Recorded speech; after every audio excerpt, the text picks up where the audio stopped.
imagem e semelhança. Porém, apesar de sermos sua imagem, não somos Deus. O homem criado à imagem do Criador assumiu um lugar de autonomia e egoísmo. Desde o Éden, a humanidade busca por mais, sem se dar conta de que tudo que nós precisávamos já estava conosco naquele jardim. Cortamos a conexão com o Rei e Criador do Universo, e o resultado? A queda.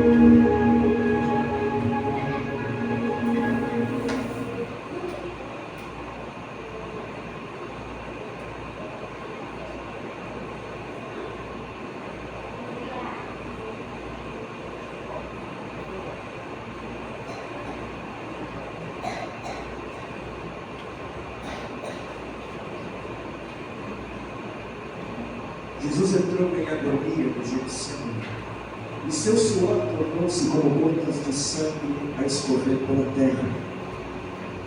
O único evangelista que relata o fato é o médico, Lucas, e o faz com a precisão de um clínico.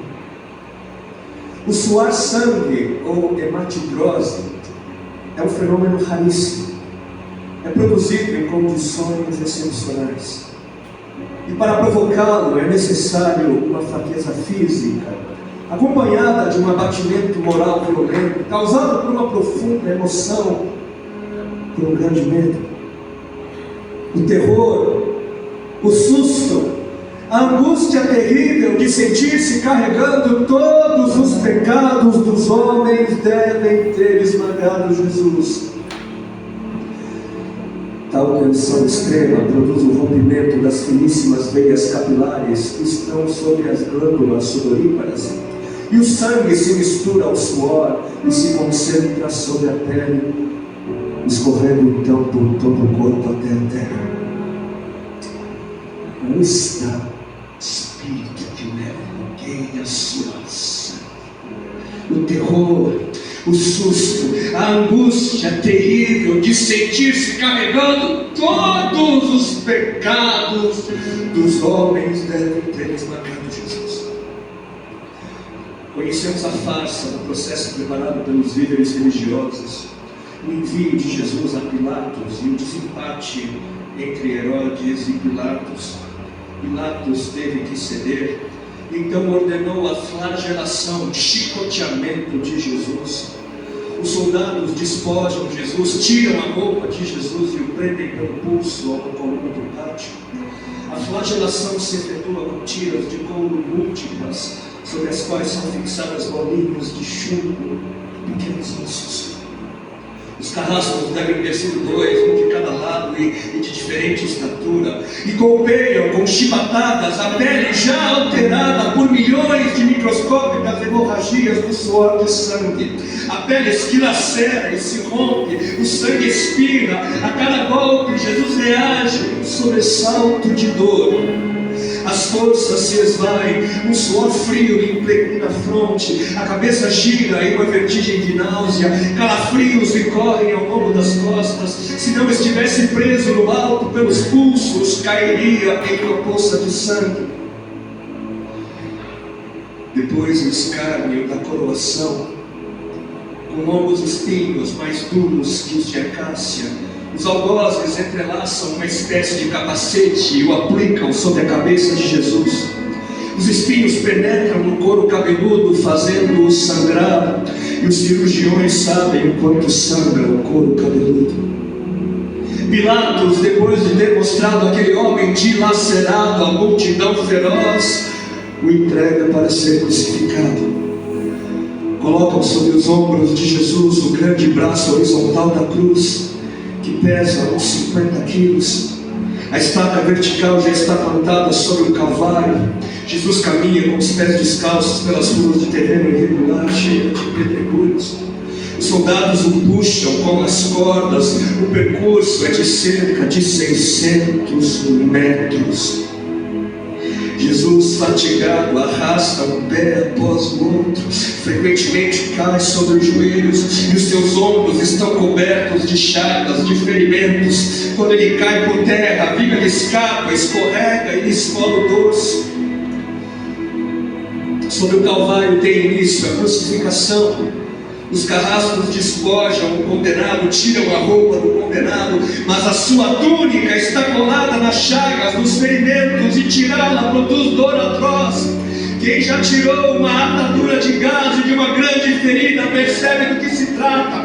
Cada fio do tecido adere, cola a carne viva, e ao levarem a túnica se laceram as terminações nervosas postas em descoberto pelas chagas. Os carrascos dão um puxão violento, e há o risco de toda aquela dor provocar uma síncope. Mas ainda não é o fim. O sangue volta a escorrer. Jesus é deitado de costas. As suas chagas se incrustam de pequenos elementos. Deposita-no sobre o braço horizontal da cruz. As algozes tomam as medidas. Com uma broca é feito um furo na madeira para facilitar a penetração dos pregos. Os carrascos pegam um longo prego pontudo e quadrado, apoiam-no sobre o pulso de Jesus e com um golpe certeiro de martelo o plantam e o rebatem sobre a madeira. Jesus deve ter contraído o rosto assustadoramente, o nervo mediano foi lesado. Pode-se imaginar aquilo que Jesus deve ter provado: uma dor lancinante e agudíssima que se difundiu pelos dedos e espalhou-se pelos ombros, atingindo o cérebro. A dor mais insuportável que um homem pode provar, ou seja, aquela produzida pela lesão dos grandes troncos nervosos que provoca uma síncope e faz perder a consciência. Mas em Jesus não. O nervo é destruído só em parte, e a lesão do tronco nervoso permanece em contato com o prego. E quando o corpo for suspenso na cruz, o nervo se esticará fortemente como uma corda de violino esticada, e a cada solavanco, a cada movimento, vibrará despertando dores dilacerantes. Elevam a Jesus. Os ombros da vítima esfregam dolorosamente sobre madeira áspera. As pontas cortantes da grande coroa de espinhos penetram o crânio.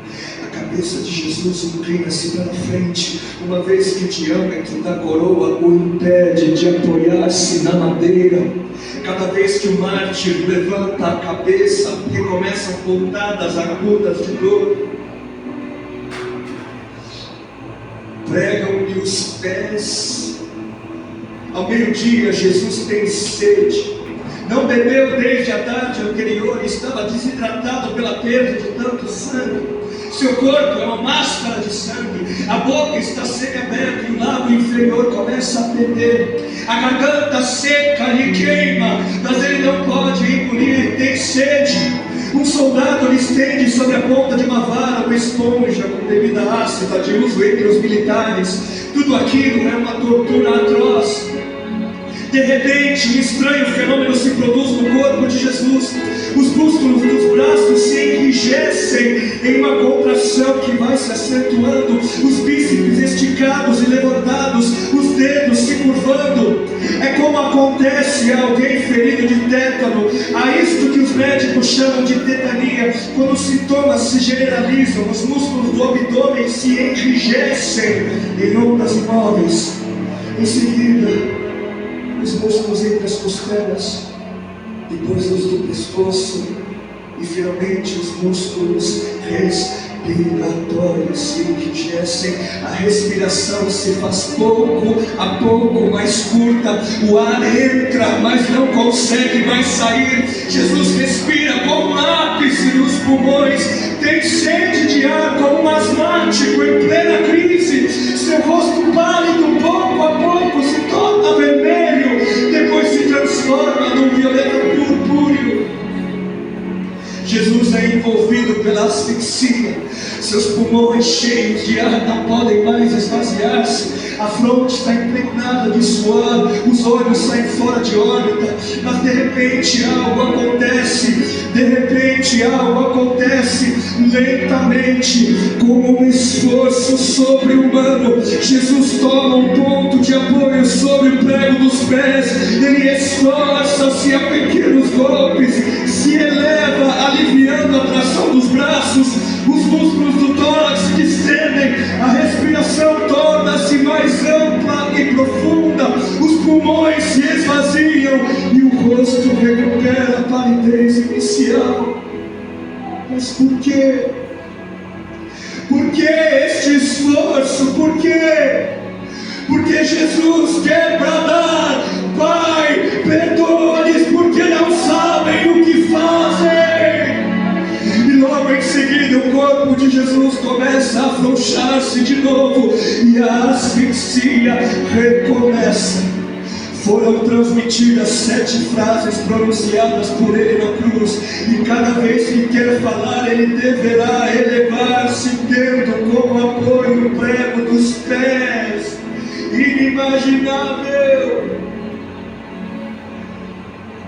Atraídas pelo sangue que ainda escorre e pelo coagulado, enxames de moscas unem ao redor do seu corpo, mas ele não pode enxotá-las. Pouco depois o céu escurece, o sol se esconde, de repente a temperatura diminui, logo serão 3 da tarde, e depois de uma tortura que dura horas e horas, todas as suas dores, toda a sua sede, todas as câimbras, toda a asfixia, todo o latejar dos nervos medianos lhe arrancam um lamento: Deus meu, por que me desamparaste?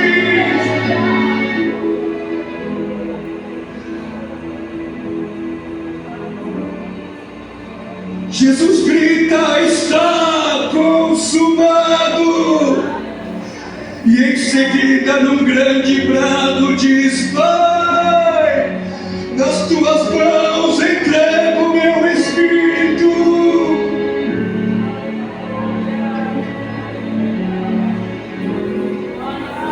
Morreu no meu lugar e no seu.